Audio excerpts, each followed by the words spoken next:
What we're going to do here is we're going to work the trapping now. We're going to use the back of the empty hand to trap, but other than that, we're going to be the exact same. We're going to follow the knife in. We're going to use our slipping block on angle 1 and then come up with an angle 11. And then we're going to, in the middle of that, we're going to be trapping. And when we get back up top, we're going to add the finishing angle here. And what we're going to do is we're going to do a couple of each angle. We're not going to be doing zones 3 and 4 now. So we're going to be doing a couple of each angle just to make sure you're comfortable before you go on to the next angle. Yeah, just throw angle 1, until I say go to the next angle. Stop there. Stop there. Stop there. Can you see this hand is out here? I'm just bending the wrist back a little bit to keep this from coming up, and if you were to try to go down, I could just move my elbow down with him as I'm finishing this off. And again, we're just going through these. This is really just an introduction to trapping. We're going to do a little Wing Chun later in the course, around lesson 7, I think, and then we'll get a lot more of that sensitivity training going. But right now, we're just trying to get the hand out there and avoid cutting that hand while it's out there, while getting that finishing blow in. Stop so that. Stop so that. Stop so that.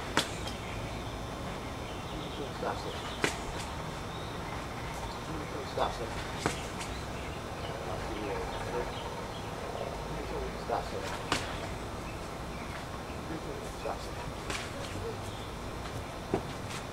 Stop so that.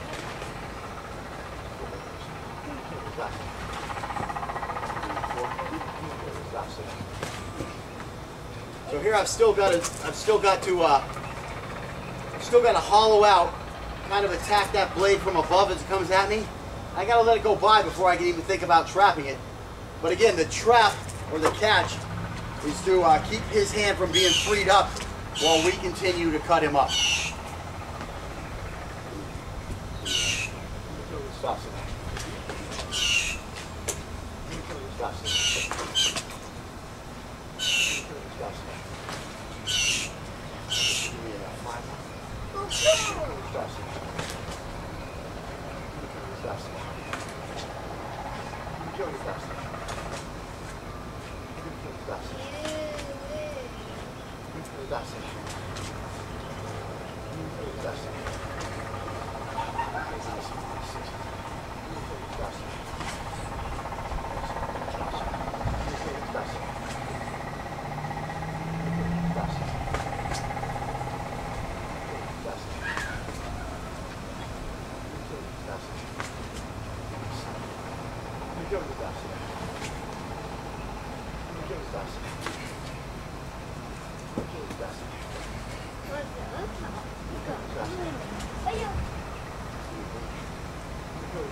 Again, I just get out of the way sometimes. It's just not there for me. Go for a nice angle 6 on him and rip that thing out with a C-cut. It was like a static walk. It was okay. It's kind of static walk instead of popping out. Make sure you're getting away from the knife. Here we go. Stop. Stop it. I'm going to stop it. Now let that hand follow it out on that first angle when you first come here. So we're here like this. This hand is posted up. All I need to do is worry about keeping this elbow right here, keeping this right here. As I turn here, that's when it's just going to come out. It's got to come out right behind you. They both have to get moving at the same time. It's just that this one is going to slightly be delayed coming out right. That's it. I'm still. Yeah, you're still 1-2, and then this guy's coming because you're getting, you're having a. Yeah, you're just late to get it out. And again, just push it out this way. Here it is here. Just push it out. It's going to be right there, just to push out. And as you get, start leaning forward, coming down from the top, you want to slash from above when you can. I'm going to click. Stop. I'm going to click. Stop. Now finish that angle. I'm going to click. Stop. I'm going to click. Stop. I'm going to click. Stop. I'm going to click. Stop. I'm going to click. Stop. Now what's happening here is you're actually doing a zone 1 with this hand. That's almost what it is. It's zone 1 with this hand. So again, you're getting plenty of training with your right hand. I mean, when we come up here, we're zone, excuse me, I said zone 1, I mean it's zone 2. Yeah, because you're coming here like this, so you got your zone 1. Well, here comes that zone 2. And that's where we're getting 2 hands in the fight. Movement, defanging the snake, employing a second layer of defense. Stop. Stop. You ready for it too? Stop. That's where you really got to focus on. I'm going to kill you. Stop. Now just try to roll this over this way. So it's like this, so it's trapping me better. Okay. It's not more of a trap, it's just a better trap. This is trapping on a 180-degree angle. Well, no, on like a 270. I'm going to kill you. Stop. I'm going to kill you. Stop. I'm going to kill you. Stop. I'm going to kill you. Kill, man. I'm going to kill you. Stop. I'm going to kill you. Stop. You good? Yeah. Go with it. 3. I'm going to kill you. Stop. Get out of the way. Pivot towards me. So you want to get your fighting center back on the center line, which is here. Right, so it's a step and drag still. You're stepping here, and you're dragging here. That's going to be a better way to do it. Perfectly. And then because of things are changed, all of a sudden you get into a discomfort zone. Like I think he's uncomfortable, Scott might be a little uncomfortable with that blade coming way up at his head. And because he has to lean back, this hand leans back too much and it forgets to go out. And that's just natural human nature. So you just have to work your way through that. Yeah, I'm going to kill you. Stop. There. That's what we need right now. I'm going to kill you. Stop. See, when I do the big one right at your head, you get stuck back there. Now what you want to do, stop leaning back as much as you can. Now come to me with a 12. Stop, sit down.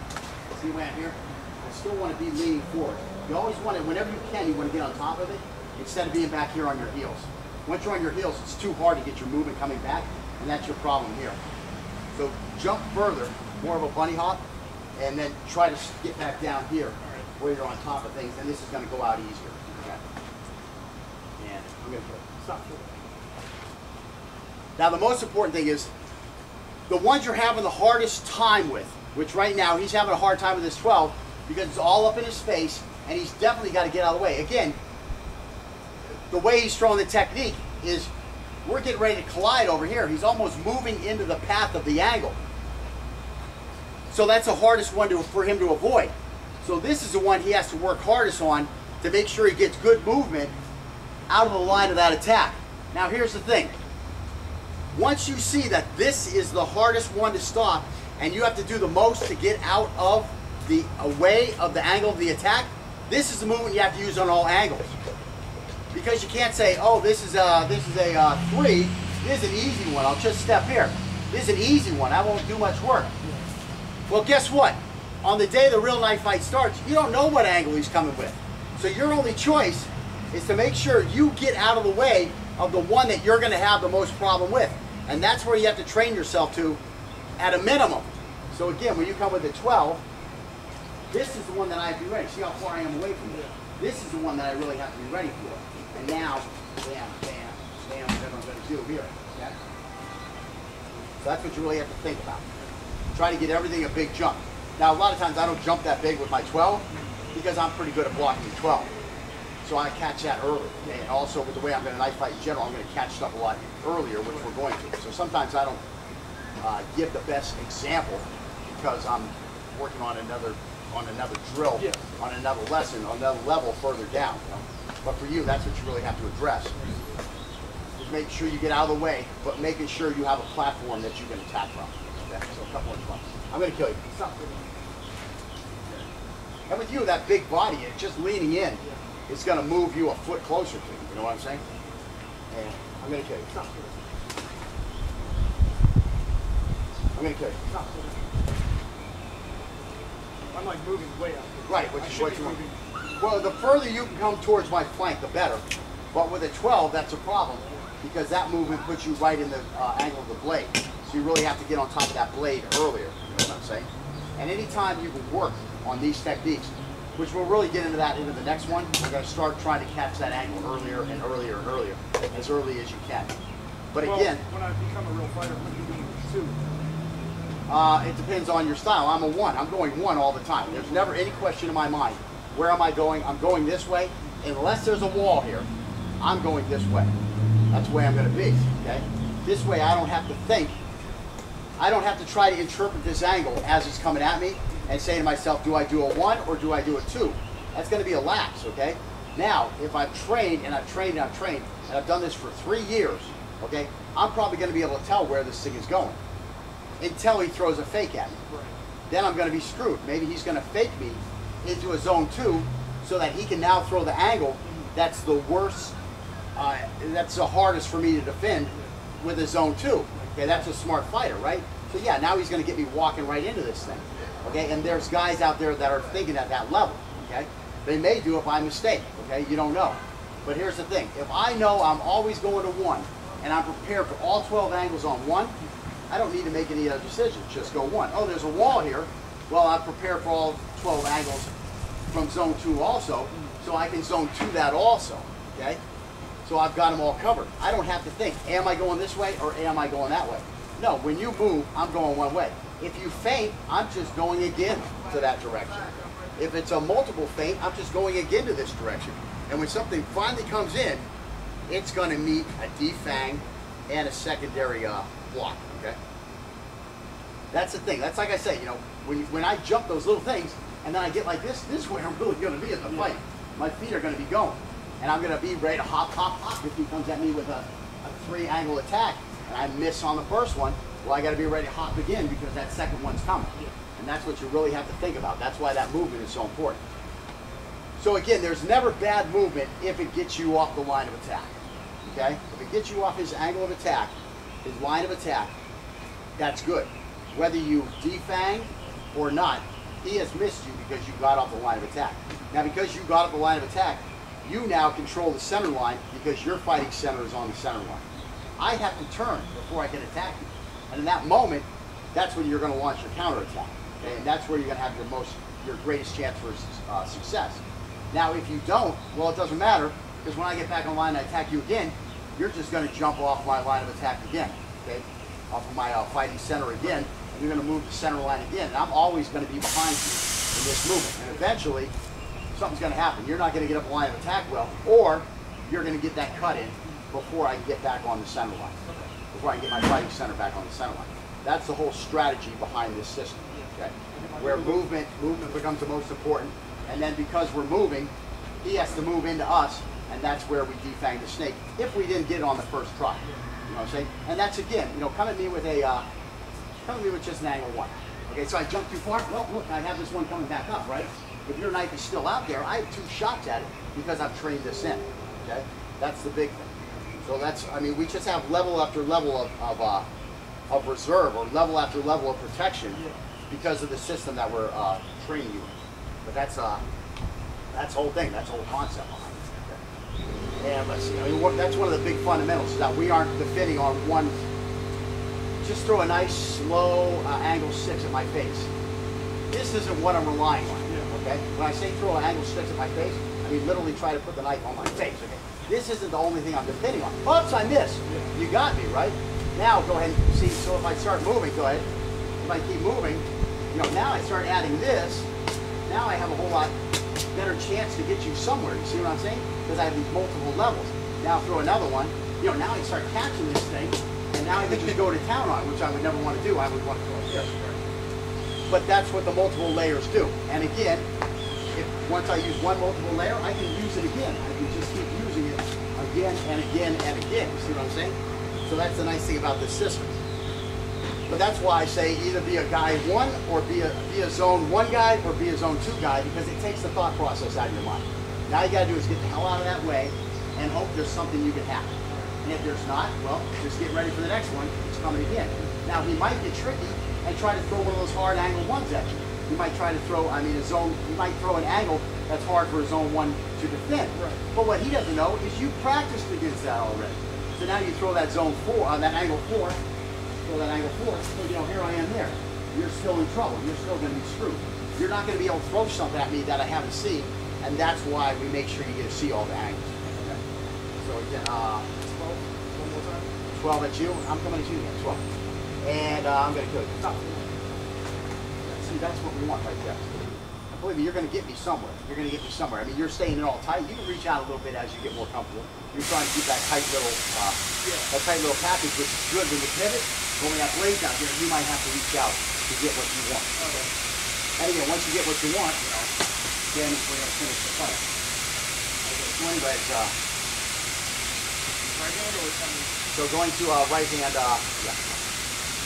And you're going to kill me. Stop to that.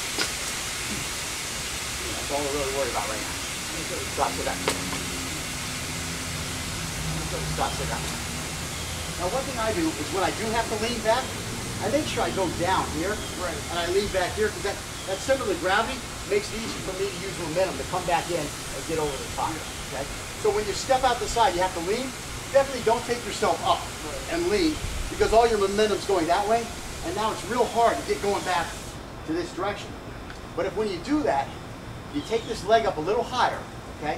So now as I get here, I can bring everything falling back in before my leg hits the ground.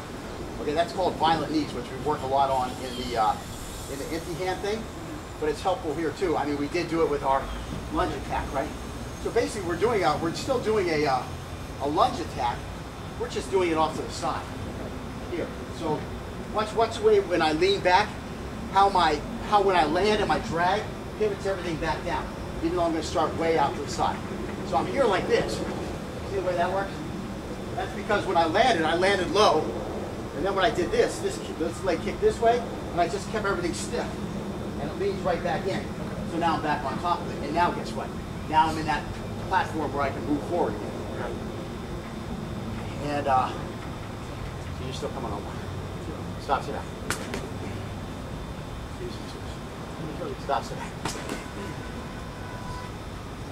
Stop, sit down. Stop. So again, don't get overwhelmed with, oh, I have to make a perfect catch. Oh, I have to have a perfect trap. No, sometimes you're so far out of the way, the only thing that's going to work is this. Now you keep this hand back up here, in case it comes at you. Well, there I've got it. And now I got that knife right out of the way where I want it. It's all designed in for the contingencies that can occur. That's the best thing about this, is when contingencies come up, most systems go to shit. But this one has been designed to capture and have a contingency plan for each contingency. It's all built in. Okay, so let's see here. That was now you're getting 12. I'm gonna kill you. No, you're not. I'm gonna kill you. No, you're not. I'm gonna kill you. You and all your things. And again, that time I actually trapped and I went to a catch right. Yeah. One of the best ways to catch is to trap it. Now it's not moving. Is that going to make it easier to catch? It's going to make it a hell of a lot easier to catch. I'm trying to catch that while it's moving. That's hard. You trap it. Now you've got it hooked in here, right? Now I just roll over the top. He's screwed.